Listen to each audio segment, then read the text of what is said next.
벌이나 짐승도 자기 새끼를 본능적으로 위하고 아낍니다마는 최근에 주변에서 들려지는 충격적인 사건들, 낳은 자녀이든 데려다 키우는 자녀이든 어린아이들을 학대하거나 굶기거나 때리거나 방치하거나 죽음에 이르게 하는 소식을 접할 때에 우리의 마음의 우울함을 금할 길이 없습니다. 또 반대로 나를 낳아주신 어머니 아버지, 나를 키워주신 어머니 아버지에 대해서 함부로 대하는 그런 패륜한 소식들을 접할 때에 이 세상의 악이 도대체 어디까지 치달을 것인가 하는 염려를 갖지 아니할 수 없습니다. 성경은 내 부모를 공경하라, 그리하면 내가 사는 이 땅에서 잘 되고 장수하리라 말씀하시며 이것이 크고 첫째 되는 계명이라고 가르쳐 주십니다. 10가지 계명 중에 사람과 사람에 대한 계명의 첫째는 내 부모를 공경하라 하는 것이죠. 나를 낳아주신 어머니 아버지, 키워주신 어머니 아버지에 대하여 효도하고 감사하고 공경하고 귀하게 여기는 마음 마땅하지요. 연세에 들어가시는 부모님을 돌보는 일, 병든 부모님을 살피는 일, 어머니 아버지에게 맛있는 것 좋은 것 대접하는 일, 모시고 어디 아름다운 곳에 여행하는 일 다 귀하지요.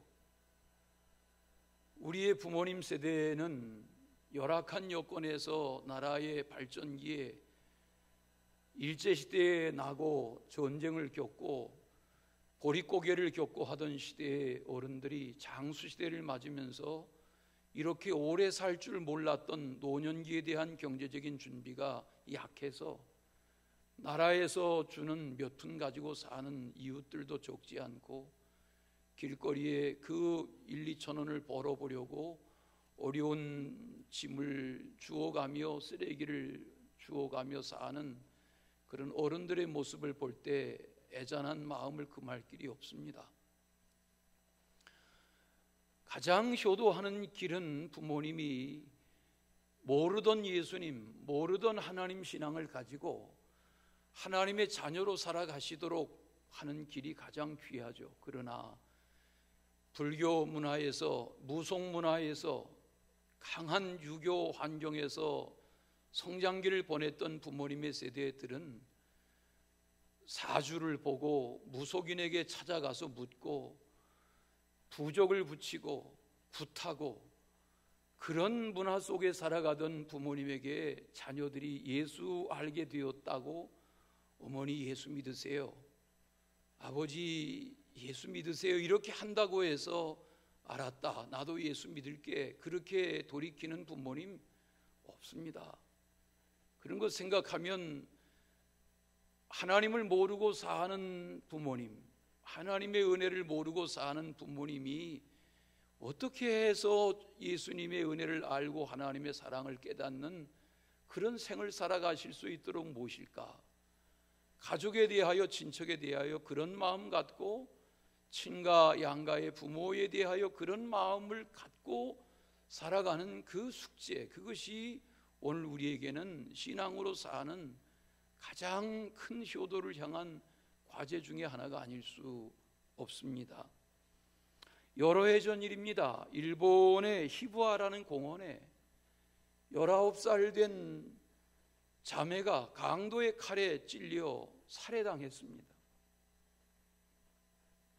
지나가는 젊은 자매를 강도질한, 그리고 그의 가방에서 돈이라도 몇 푼 취하려고, 귀한 것 있으면 취하려고 가방을 열어본 이 강도는 그 가방 안에서 딸의 편지를 펼쳐 읽게 됩니다.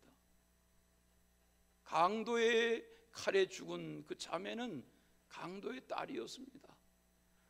강도짓 하다가 오래도록 감옥 생활하고 변화되지 않고 나와서 변화된 것 같았는데 여전히 강도짓하며 사는 아버지를 어떻게 하면 새 사람 만들까? 딸이 얼굴을 가리고 변장하고, 그러고는 아버지가 강도질하는 그 공원에서 아버지의 칼에 살해당합니다. 가방 안에서 유서와 같은 편지 한 장, 쪽지 한 장이 나옵니다. 아버지가 그 편지를 읽습니다. 아버지, 이제 새 사람 되셔서 예수님 구주로 영접하시고 하나님의 아들 되어 사세요. 이 불효녀의 소원입니다. 아버지 사랑합니다. 이런 쪽지 하나를 남기고 강도짓 하던 아버지의 칼에 목숨을 잃고 죽어간 딸의 편지, 그가 원했던 것이 뭘까요? 우리는 믿어지지 않는 이런 일들 속에서 도대체 부모님을 공경한다는 일이 뭔가, 효도라는 게 뭔가 하고 질문하게 됩니다. 하나님은 아들을 이 땅에 보내셔서 강도가 달려 죽는 십자가에 처참하게 억울한 죽음으로 죽으시기까지 내어놓으셨습니다. 하나님은 침묵하셨습니다. 예수님은 처절하게 죽어가셨습니다.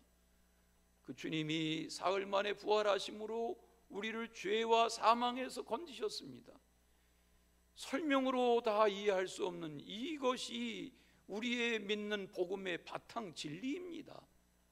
아버지가 우리를 사랑하셔서 아들의 목숨을 내어주신 그 대속의 사랑으로 우리에게 죄사함이 오고 영생이 왔다는 것, 이것이 기독교 복음의 전부입니다. 그러면 아버지 어머니의 사랑은 무엇입니까?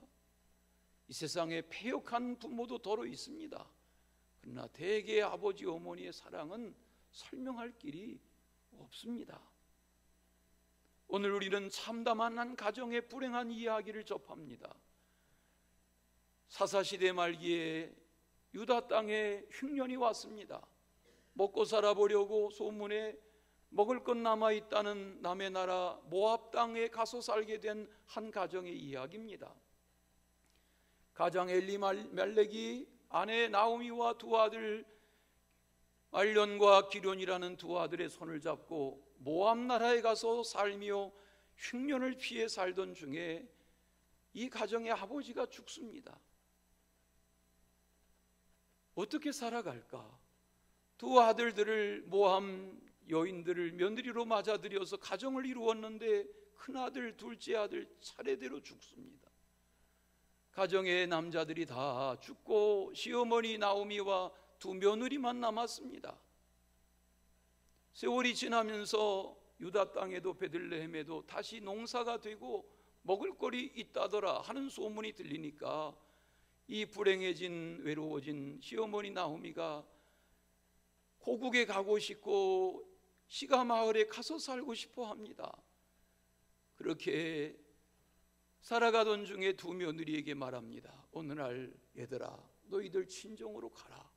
너희 동족에게로 가라. 너희들 섬기던 신에게로 가라. 그때 이 두 며느리가 시어머니를 부둥켜 안고 웁니다. 크게 울었다고 그랬습니다. 얼마 세월이 지나는 중에 다시 또 시어머니가 말합니다. 얘들아, 다시 말하는데 너희들 친정으로, 너희 동족에게로 가라. 내게 희망이 없다. 내가 지금 남편이 있어서 아들을 낳은들 너희들이 언제 그 씨를 받아 대를 잇겠느냐. 이게 유대의 결혼 전통입니다.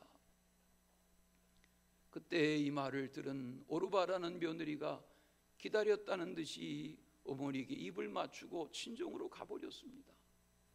성경 묵상하다 보면 여자들이 우는 거 너무 심각하게 받아들이면 안 되겠구나. 크게 울고도 다시 말하니까 알았어요 어머니, 그러고 입 맞추고 가버리는 며느리, 믿을 게 못 돼요. 그런데 하나 남아있는 이 룻, 너도 가. 동서를 따라 너도 동족에게로 친정으로 가. 그때 이 며느리 룻이 어머니에게 하는 말입니다. 어머니 가시는 곳에 내가 가고, 어머니 머무시는 곳에 내가 머물고, 어머니의 죽으시는 곳에 나도 죽고, 어머니의 계시는 동안 제가 어머니 곁을 떠나지 않을 거예요. 오늘 이 말씀을 차근차근 좀 더 자세히 묵상하는 중에 도대체 효도다운 효도가 뭘까 하는 질문 앞에 우리의 마음을 새롭게 하는 예배의 시간 되시기를 바랍니다. 첫째는 동행하는 것입니다. 교도는 동행하는 것입니다. 불행해졌습니다. 가난합니다. 내일이 예측이 안 됩니다. 남의 나라에 와서 남편 잃고 두 아들 잃은 마리소 들고 문화 적응이 안 되는 연세 들어가는 시어머니 홀로 남았습니다. 그에게 운명을 같이 하겠다고 나서는 불행한 며느리의 이야기입니다. 어머니의 가시는 곳에 나도 가고, 어머니의 머무시는 곳에 나도 머물고, 어머니의 죽으시는 날이 온다면 나도 거기 죽어 어머니와 운명을 같이 할 거예요. 어머니, 내가 만약에 어머니 곁을 떠난다면 어머니 믿는 여호와가 내게 벌 위에 벌을 내리실 거예요. 이렇게 말하는 며느리입니다. 여러분, 가정이 뭡니까? 가족이 뭡니까? 잘 될 때, 편안할 때, 좋을 때, 부할 때, 형통할 때도 가족이지만 어려울 때, 슬플 때, 괴로울 때 서로 끌어안고 그 삶을 극복해 가고자 하는 이게 가정이 아닙니까? 다 죽고 그나마 한 며느리 떠나고 홀로 남은 며느리가 시어머니에게 하는 말이 이쁘죠. 어머니, 나는 안 해요. 나는 떠나지 않을 거예요. 마치도 이 말씀 보면 결혼 서약문 같습니다. 우리 기독교의 결혼 서약문 아시죠? 아무개는 아무개를 배우자로 맞아. 가난할 때나 부할 때나 건강할 때나 병들었을 때나 그 어떤 일을 만날 때라도 서로 돕고 지키며 위하며 사랑하며 살기를 서약한다, 그겁니다. 어머니, 아버지, 아들, 딸, 부모, 자녀, 형제, 이 가족이라는 것은 서로 더불어 동행하며 사는 것입니다. 어디를 가든지 함께 할 것입니다. 우리 성경 잠깐 보시면 머무시는 곳, 이 머무시는 곳이라는 이 단어가 히브리 성경을 공부해 보면 룬이라는 단어입니다. 이 룬이라는 단어는 불편한 상태로 밤을 지새우다, 그런 뜻을 포함한 단어가 룬이라는 히브리 단어인데 그 단어를 쓰는 겁니다. 여러분, 언제 밤이 외롭습니까? 언제 밤이 두려워집니까? 전쟁이 났습니다. 병들었습니다. 가난합니다. 혼자 남았습니다. 두렵습니다. 낫도 두렵지만 전쟁과 가난과 흉년과 질병 속에, 외로움 속에 던져져 있을 때는 밤이 두렵습니다.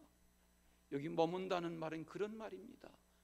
고독하고 외로운 밤, 그때 어머니 제가 곁에 있을 겁니다.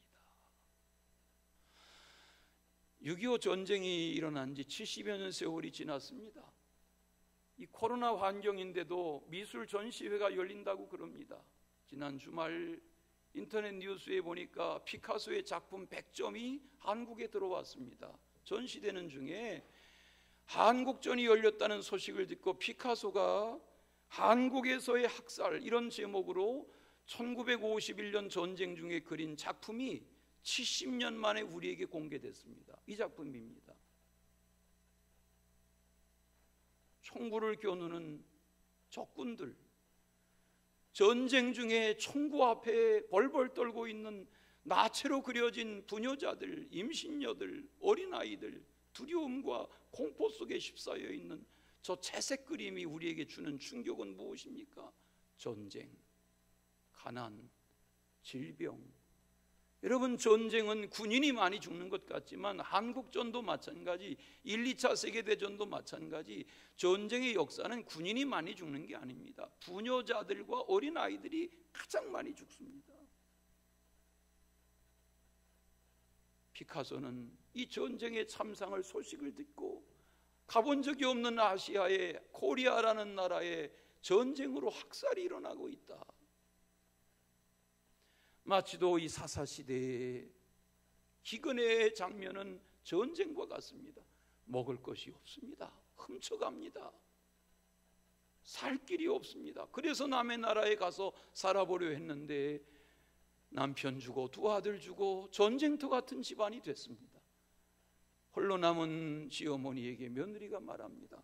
어머니 가시는 곳에 나도 가고 어머니 머무시는 곳에 나도 머물고 어머니의 죽으시는 날이 온다면 나도 거기 죽어 같이 할 것입니다. 여러분, 효도가 무엇입니까? 같이 하는 겁니다. 기쁨과 슬픔을 같이 하는 겁니다. 그런 가정 되시기를 축원합니다.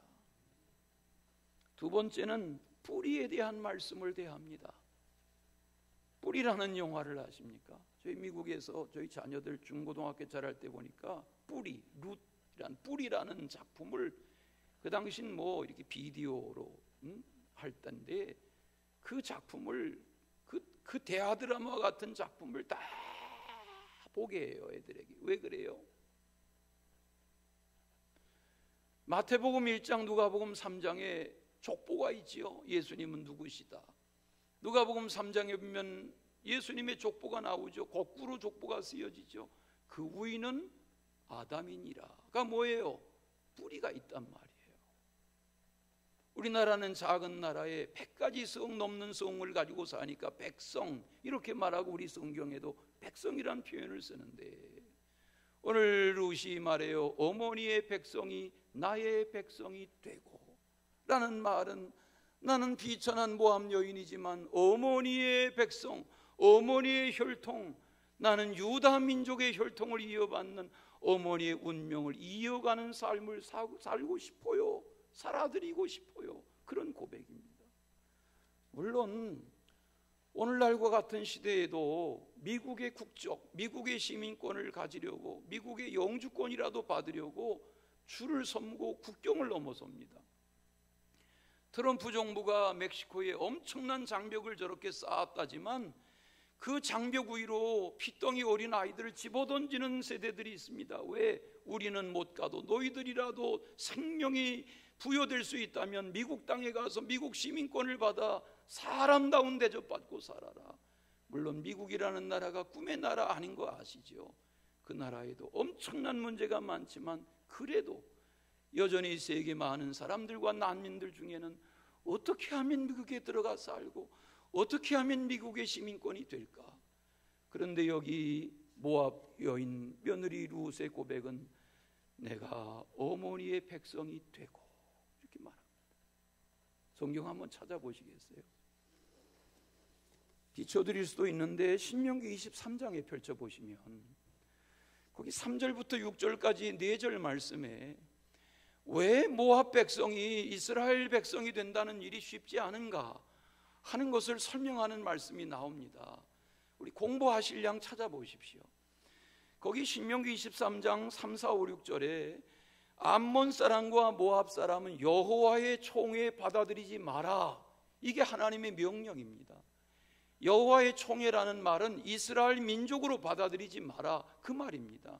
그러면 여기 모압 사람, 암몬 사람은 누구입니까? 창세기 19장에 보면 소돔 성에 하나님이 유황불 심판을 내리십니다. 천사가 들어가서 말합니다. 하나님이 심판하신단다.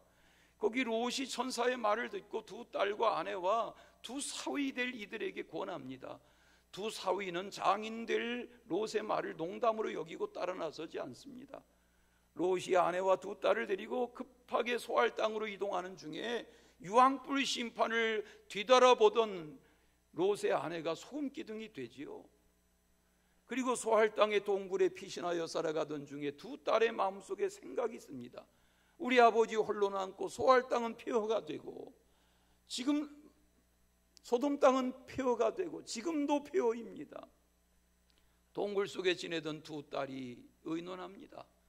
아버지에게 술을 마시게 하고 오늘 밤에는 아버지를 통하여 내가, 내일 밤에는 아버지를 통하여 내가. 세월이 지나며 큰딸이 아버지를 술 취하게 하고 낳은 아들이 모압입니다. 세월 지나며 작은 딸이 아버지를 술 취하게 하고 낳은 아들이 암몬입니다. 하나님이 신명기 23장에서 말씀하세요. 모압의 후손과 암몬의 후손을 여호와의 총회에 드리지 마라. 그런데 모압의 혈통을 받았던 모압의 며느리 이 룻이 지금 남편 죽은 상황에서 어머니에게 말해요. 어머니의 백성이 나의 백성이 되고. 그런데 하나님이 이 소원을 들으세요. 세월이 지나요. 시어머니의 시댁 마을의 베들레헴에 찾아 들어가요. 이삭을 줍는 계절이에요. 밀 거두고 보리 거두는 계절에 들판에 남아있는 이삭을 얼굴을 수건으로 가리고 나가서 이삭을 주워다가 거기 베들레헴 마을의 한 귀퉁이에 움막 같은 집에 어머니를 모시고 살며 이삭을 비벼서 떡을 구워서 한 끼 음식을 해결하며 살아요. 그런데 하나님이 어머니의 백성으로 살고 싶어요 라고 고백했던 이 룻을 운명을 바꾸시는데, 그 마을에 나이 들어가도록 장가갈 생각하지 않고 대농으로 대지주로 지내던 보아스라는 총각이 이 마을에 이삭을 주우러 다니는 얼굴이 잠깐 비추이는 눈매가 반짝이는 이 모함 여인에게 마음을 뺏겨요. 청혼해요. 가정을 이루어요. 아들을 낳아요. 오벳을 낳아요. 여러분, 오벳이 누구예요? 다윗의 아버지 이새의 아버지, 다윗의 할아버지. 어머니, 나는 미천한 모함 여인이지만 나는 하나님의 백성, 여호와의 백성, 어머니의 백성으로 살고 싶어요. 이렇게 고백했는데 하나님이 그 뿌리를 바꾸셔서 역사적인 인물이 되게 하세요. 사람은 말대로 사는 겁니다. 누에는 입에서 뽑은 실로 집을 짓고 살지만 사람은 말의 집에 사는 겁니다. 보세요. 나는 아파트가 좋아 그런 분들은 내 집이든 남의 집이든 아파트에 삽니다. 난 마당 밟는 집이 좋아, 월세라도 마당 밟는 집이 좋아, 그런 사람들은 마당 밟는 집에 삽니다. 말이 씨입니다. 우리 조상들이 하는 말에 그런 말이 있죠. 입은 삐뚤어져도 뭐는 바로 알아? 말에 진실이 있는 거예요. 말이 인격이고 말이 그 사람이고 말이 그 사람의 장래인 거예요. 오늘 여기 오르바처럼 촐싹 가버리지 않고 불쌍한 남의 나라의 시어머니 나오미에게 운명을 같이 하려 하며 어머니의 백성이 나의 백성이 되고 장래가 보이지 않는 고백을 했던 이 한 젊은 남편 죽은 여인의 고백을 하나님이 들으세요.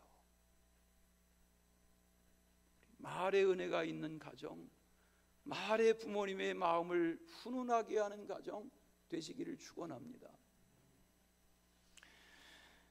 기도하고 하나님의 말씀 속에 살다 보면 역사가 일어나는 거죠.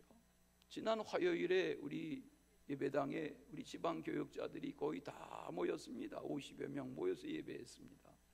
어제는 오후 2시부터 4시까지 여기 지방의 각 교회 장로님들 또 서울 연회 임원을 맡은 장로님들 오셔서 예배했습니다. 2시간 다 제가 설교했습니다. 무슨 말씀을 전했냐고요? 그 2시간 다 우리 조현숙 권사님 바쁜 주중에 와서 예배 같이 했습니다. 피아노 반주하고 예배 찬양 반주하고. 그 두 예배에 무슨 말씀이 선포되었는지 압니다. 우리 교회가 마치도 남편 죽고 두 아들 죽은 가정처럼 교회가 뒤숭숭한 날들을 10여 년을 지냈습니다. 오해도 많이 받고 조롱도 많이 받고 별의별 부당한 처우도 많이 겪고, 그러나 세월이 지나며 하나님이 우리 속에 하시는 일을 보면 하나님이 우리의 기도를 들으시는가, 하나님이 우리의 고백을 들으시는가 하고 질문하게 됩니다. 여러분, 지금 가정이 어떻습니까? 어떻게 살아가고 계십니까? 어머니 아버지 살아계십니까? 나는 어머니 아버지의 사랑 기억이 없습니까? 그래도 내 생명이 이 세상에 태어난 것은 그 아버지로 붙어이고 그 어머니로 붙어입니다. 여러분, 서양 사람들은 족보를 그릴 때 나무로 그립니다. 뿌리로부터 그립니다. 뿌리가 없는 가정 없습니다. 그런 인생 없습니다. 어떤 어머니이든 나의 어머니입니다. 내 아버지입니다. 제가 늘 말하죠.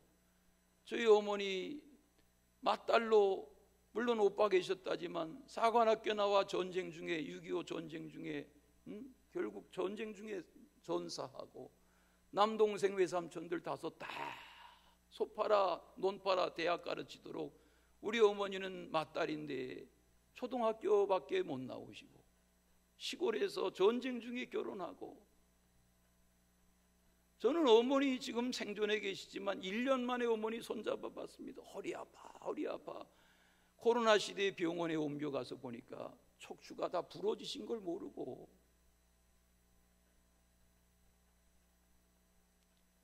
척추가 부러지셔서야 병원에서 내어주니까 병원 옮겨가면서 어머니 손 1년 만에 잡아봤습니다.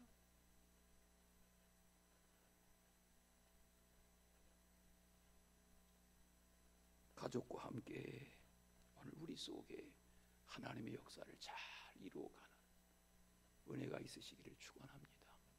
마지막은 신앙입니다. 어머니의 하나님이 나의 하나님이 되고, 신앙의 고백이죠. 다 같이 해보시겠어요? 어머니의 하나님이 나의 하나님이 되고. 여러분, 놀라운 고백이 아닙니까? 믿는 가정에 믿지 않는 며느리가 출가해 왔는데 너 우리 가정에 며느리로 들어오면 예수 믿어야 돼. 그때 버티고, 어머니 신앙은 어머니 신앙, 시아버지 신앙은 시아버지 신앙, 남편 믿음은 남편 믿음. 나는 하나님 안 믿어요. 나는 예수 못 믿어요. 그러고 버티는 며느리 있을 수 있지요. 그런데 이 모함 며느리가, 이방 며느리가, 우상 섬기던 족속의 며느리가 어머니에게 뭐라고 말해요? 어머니의 하나님이 나의 하나님이 되시길 바랍니다. 이러면서 어머니의 마음을 훈훈하게 해요. 어머니의 시댁 마을 베들레헴에 가서 그런 세월 지내요. 거기서 보아스의 아내가 돼요. 결혼할 때 약속이 있어요. 신랑들 보아스에게 나 아내로 맞아들이는 거 황송하지만 고맙지만 내가 운명으로 모시기로 한 시어머니 나오미 함께 드리지 않으면 나는 결혼 받아들일 수 없어요. 시어머니 나오미가 이 보아스의 그 궁궐 같은 베들레헴의 집에 가서 거기서 함께 살아요. 세월이 지나면서 룻이 아들을 낳아요. 오벳을 나오미가 무릎에서 내려놓질 않아요. 4장에 나오는 장면이에요. 동네 사람들이 말해요. 나오미가 오벳을 낳았다. 이러고 동네 사람들이 말해요. 얼마나 귀한 생명이냔 말이에요. 이게 기업 물을 자 대를 이을 자의 유대의 전통이에요. 성경 펼쳐가지고 계시면 4장 한번 보시겠어요? 4장 말씀의 14절 15절에 보시면 마을의 여인들이 모함 여자가 보아스의 아내가 되어서 이 가정에 오벳이라는 아들을 낳았다 하는 소식을 듣고 노래를 지어 불러요. 온 베들레헴 마을 여인들이 노래를 지어 불러요. 그 노래 가사가 뭐예요? 14절 15절. 찬송할지로다 여호와께서 오늘 내게 기업 물을 자가 있게 하셨다. 노래의 가사예요. 이 아이의 이름이 이스라엘 중에 유명하게 되기를 원한다. 이 아이는 내 생명의 회복자, 내 노년의 봉양자, 너를 사랑하며 7 아들보다 귀한 내 며느리 룻이 낳은 아들이다. 이러고 노래를 지어 불러요. 시간이 없는데 여기 보면 기업 물을 자를 낳았다, 유명하게 될 자를 낳았다, 생명의 회복자를 낳았다, 내가 늙어갈 때 너를 봉양할 자가 태어났다, 7 아들을 대신할 만한 생명이 태어났다, 이러면서 축복하는 노래를 부르는데 이 아들의 이름을 오벳이라고 그래요. 오벳, 다 같이 오벳. 오벳이 누구라고요? 다윗의 할아버지라니까요. 오벳이 누구라고요? 그러지 마세요. 우리 할아버지 이름도 생각 안 나는데 그러지 마시고 다윗의 할아버지가 오벳이라니까요. 옷이잖아요. 옷이. 오벳이라는 말은, 아바드라는 이 말은 섬기는 자가 낫다, 그런 말이에요. 여러분, 정치라는 게 섬기는 거 아닙니까? 그렇죠? 국제관계를 섬기라고 외교관들 보내는 거 아닙니까? 영국에 본차이나 수입해오라고 몰래 숨겨오라고 그렇게 보내는 거 아닌 거 아시지 않습니까? 권력을 빙자해서 아들, 딸 함부로 가짜 도장 찍어가지고 직인 찍어서 대학 보내라고 보내는 거 아니지 않습니까?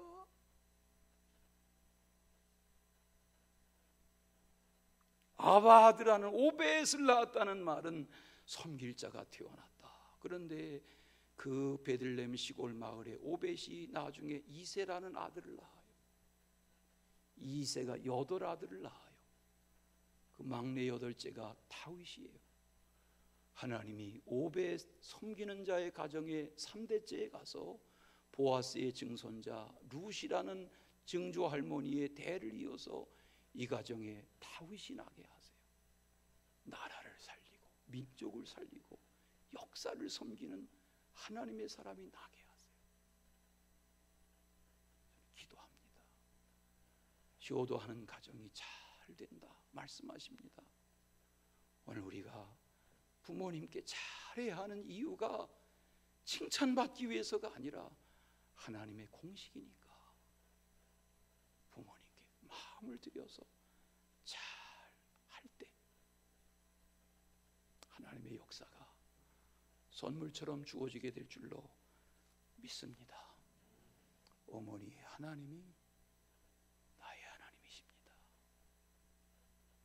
기도하겠습니다. 하나님 아버지,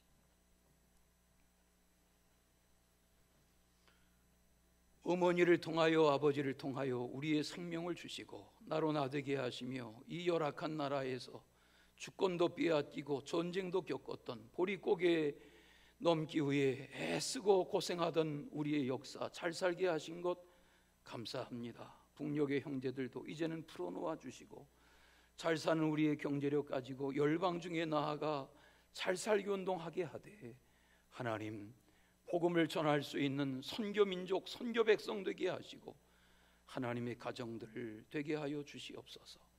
예수 그리스도의 이름으로 기도하옵나이다.